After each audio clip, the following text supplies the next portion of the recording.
Hello বন্ধুরা, আজকে হচ্ছে নভেম্বরের 21 তারিখ।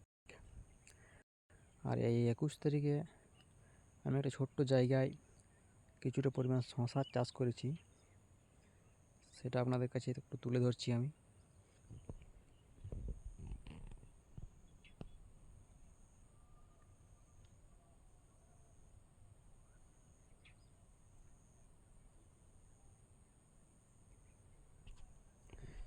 গাছে আমার ফল চলে এসেছে, আপনাকে দেখাচ্ছি, দাঁড়ান। দেখুন, ছোট ছোট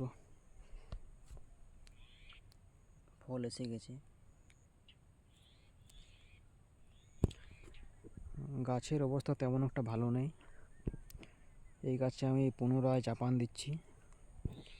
এই দেখুন, এখানে আমি 10-26 সঙ্গে পটাশ এবং উর্জা মিক্স করে আরেকটা চাপান দিচ্ছি।